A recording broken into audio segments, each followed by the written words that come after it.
বিশাল এক সাগর তীর, জায়গার নাম ডানকির্ক। সেখানে বাড়ি ফেরার জন্য অপেক্ষা করছে দ্বিতীয় বিশ্বযুদ্ধের 4 লাখ ব্রিটিশ সেনা। কিন্তু কোন রকম আগাম বার্তা ছাড়াই শত্রুপক্ষ এই উন্মুক্ত সাগর তীরে বোমা আর গুলি ছুটতে শুরু করলো। নিশ্চিত মৃত্যুর মুখোমুখি লাখ লাখ মানুষ। বলছিলাম দ্বিতীয় বিশ্বযুদ্ধ নিয়ে নির্মিত ডানকির্ক সিনেমার কথা। আজকের ভিডিওতে আমরা জানতে চলেছি কি হয়েছিল সেই 4 লাখ ব্রিটিশ সৈনিকের। সো ফ্রেন্ডস, থাকুন ভিডিওর শেষ পর্যন্ত। সিনেমার শুরুতে আমরা দেখতে পাই 1940 সাল, ফ্রান্সের ডানকির্ক সাগরের তীর। সেখানে আটকা পড়া প্রায় 4 লাখ মিত্রবাহিনীর সেনাকে উদ্ধার করার জন্য ব্রিটিশ রয়্যাল নেভির বেশ কিছু জাহাজ এসে নোঙর করেছে। এর আগে ফ্রান্স এবং জার্মানি যুদ্ধ চলাকালে ফ্রান্সকে সাহায্য করার জন্য ব্রিটিশ বাহিনী পাঠানো হয়েছিল।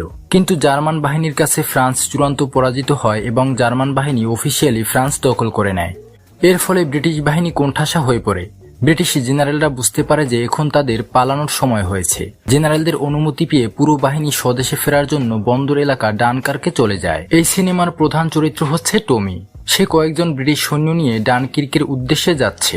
যাবার সময় তারা দেখতে পায় যে জার্মান বিমান বাহিনী তাদেরকে লক্ষ্য করে আকাশ থেকে লিফলেট ফেলছে। আর তাতে লেখা ছিল, আমরা তোমাদেরকে 4 দিক থেকে ঘিরে ফেলেছি, এবার তোমাদের এক এক করে মারব।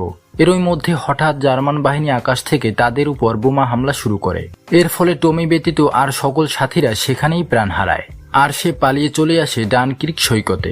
এখানে এসে টমি দেখতে পায় চারদিকে হাজার হাজার মৃতদেহ পড়ে আছে, যারা মূলত জার্মান বাহিনীর বোমা হামলায় প্রাণ হারিয়েছে। টমি জাহাজে ওঠার জন্য সবার মতো লাইনে দাঁড়ায়, কিন্তু সেই সময় হঠাৎ করেই জার্মান বিমান বাহিনী আকাশ থেকে আবারও হামলা শুরু করে। বোমার আঘাতে এখানে অনেকেই উড়ে যায়, কিন্তু এখানেও ভাগ্যক্রমে বেঁচে যায় টমি। ইতিমধ্যে তীরে এসে নোঙর করে একটি ব্রিটিশ জাহাজ। তারা প্রথমে উচ্চপদস্থ কর্মচারীদের জাহাজে তুলছিল, সেই সাথে যারা আহত হয়েছে তাদেরকেও এই জাহাজে উঠতে দেওয়া হয়। এক এক করে অসংখ্য আহত সেনাদের জাহাজে তোলা হয়, কিন্তু দেখা যায় আবারও জার্মান বাহিনী আকাশ থেকে বোম্বিং করতে শুরু করে, যার ফলে জাহাজে থাকা আহত সৈনিকরা সেখানেই প্রাণ হারায়। আর অনেক জীবিত সৈনিক প্রাণ বাঁচাতে নদীতে ঝাঁপ দেয়, কিন্তু ভাগ্যক্রমে টমি এই হামলায়ও প্রাণে বেঁচে যায়। তাদেরকে নিয়ে যাওয়া হয় অন্য একটি জাহাজের কাছে। সেখানে অনেকেই খুব তাড়াহুড়ো করে জাহাজে ওঠার চেষ্টা করছিল।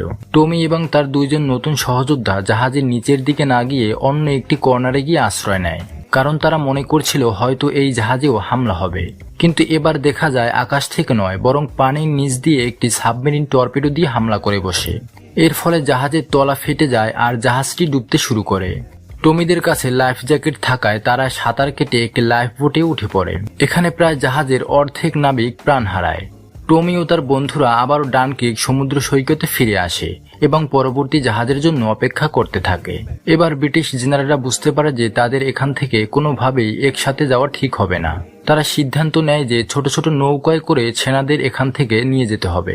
এমন করুণ অবস্থা থেকে বাঁচার জন্য ব্রিটেনের তৎকালীন প্রধানমন্ত্রী দেশের সকল জেলেদের কাছে অনুরোধ করে যে তাদের নৌকাগুলো ব্রিটিশ রয়্যাল নেভির কাছে হস্তান্তর করার জন্য। তার আহ্বানে দেশের অনেক মানুষ রাজি হয়ে যায় এবং তারা তাদের বোট নিয়ে রওনা দেয় সৈনিকদের রক্ষা করতে। এমনই একজন বোটম্যান হলো মিস্টার ডাওসন। ডাওসন তার ছেলেকে নিয়ে ডানকির্কের উদ্দেশ্যে যাত্রা শুরু করে দেয়। এর পাশাপাশি ব্রিটিশ সরকার বেশ কয়েকটি যুদ্ধ বিমান পাঠায় আকাশপথে জার্মান বাহিনীর মোকাবেলা করার জন্য। এর ওই পরিপ্রেক্ষিতে ব্রিটিশ রয়্যাল এয়ারফোর্সের 3টি যুদ্ধ বিমান জার্মান বাহিনীর একটি যুদ্ধ বিমান দেখতে পায়। সাথে সাথে 3টি বিমান 3 দিকে গিয়ে জার্মান বিমানটিকে টার্গেট করে। অনেক ফায়ার করার পরে বিমানটি ডাউন করতে সক্ষম হয় ব্রিটিশ রয়্যাল এয়ারফোর্স। এর মধ্যেই জার্মান বাহিনীর পাল্টা হামলায় একটি ব্রিটিশ যুদ্ধ বিমান নদীতে ক্র্যাশ করে, আর সেই পাইলটকে উদ্ধার করে নেয় সেই বোটম্যান ডাওসন। ইতিমধ্যে ব্রিটিশ জেনারেলরা দেখতে পায় যে শত শত বোট এগিয়ে আসছে তাদের দিকে। এটা দেখে ব্রিটিশ সেনাবাহিনীর মনোবল আরো বেড়ে যায়। ব্রিটিশ সেনারা আনন্দে আত্মহারা হয়ে পড়ে। এবার সকল সৈনিকরা পাড়ি জমায় তাদের নিজ দেশে। ব্রিটেনের মানুষ তাদেরকে বীর বলে আখ্যায়িত করে, আর এভাবেই বেঁচে যায় প্রায় 3.5 লক্ষ থেকে 4 লক্ষ প্রাণ। তবে একটা ব্যাপার বলতেই হয়, ডানকার্ক মুভিটিতে কোনো ব্যাক স্টোরি দেওয়া হয়নি। শুধুমাত্র ওই মুহূর্তে ব্রিটিশরা কতটা আতঙ্কে ছিল সেটাই এই মুভির মূল আলোচ্য বিষয়। মুভিটিতে সত্যিকারের 62টি জাহাজ ব্যবহৃত হয়। এর মধ্যে 12টি সেই 1940 সালে ডানকির্কে ব্যবহৃত সত্যিকারের নৌযান।